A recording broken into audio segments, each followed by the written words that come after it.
I'm still used to recording myself on Snapchat. So anyways, turns out my mom loves these, and some others of you do too.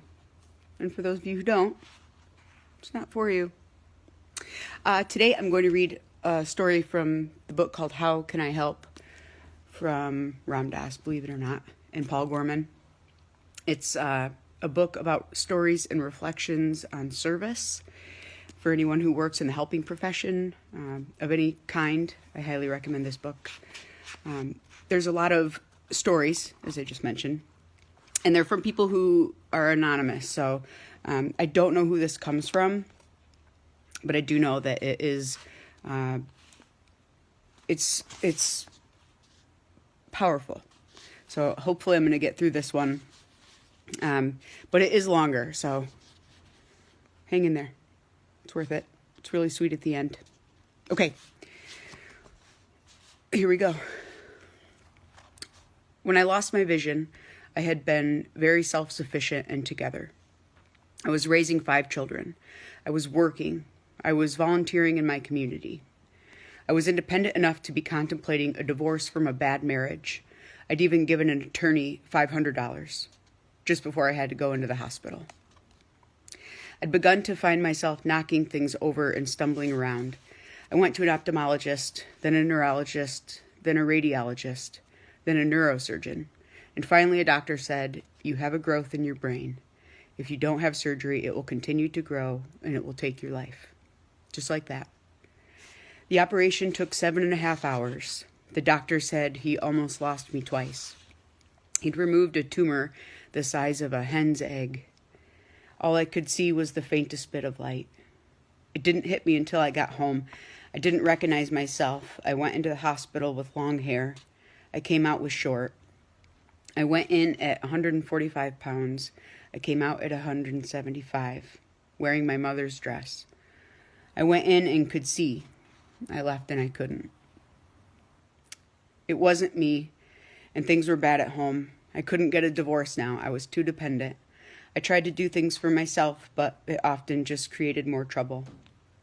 My daughter didn't want to be seen on the street with me. She was ashamed. I felt so bitter, but I kept pushing my feelings away. What had happened? Why me? I just wanted out of there. One nice day, I told my husband I was going out. I went down the elevator and out of the house. I went to the corner and just stopped. I stood there, expecting any minute he'd come down and join me. He never came. I just stood there on the corner. A lot happened on that corner. Boots. I saw my past life. I recalled how lonely and helpless I'd felt as a little girl. And there I was now, just like a child again, only with 5 of my own. I stayed there a long time. Finally, I said to myself, well, here you are and there's no place to go. It's time you brought a little help into your life. So I went into rehabilitation and I told them everything I felt. I gave them everything. I gave them my shame and my anger and my fear. I felt it was the truth. And if it was the truth, then how could I be helpless? You don't suffer from the truth. The truth sets you free. Of course, it was hard work, coming to terms with change, but after a while, you have nothing left to hide. You want to bring it all out. You want to make room to receive help. And when you're with a lot of people who are also trying to do that, you get a lot of support. Us blind folks working together, the more I felt that, the more I found myself beginning to offer help as much as ask for it. I met a young man there who was blind from birth. He'd never had a birthday party, so I baked him a cake and organized a party. He blew out the candles he couldn't see. He was delirious. It was grand. I felt so happy. I had come from that lost blind person on the corner, here it goes, to someone who had seen a need and done something about it. I've told people something that sounds a little cruel. Everyone should experience temporary blindness to see how our vision can give us such hang-ups, how we judge and condemn, and what that does to us all. Like that boy with the birthday cake. There was a blind girl he had fallen for. Then someone said she was unattractive. He stopped seeing her. It brought tears to my eyes. He'd been seeing fine. But when you begin to see with that inner eye everyone has, it all changes. Everyone is human. Everyone is God's child. Cats. Everyone is helpless, one way or another, and everyone is helpful too.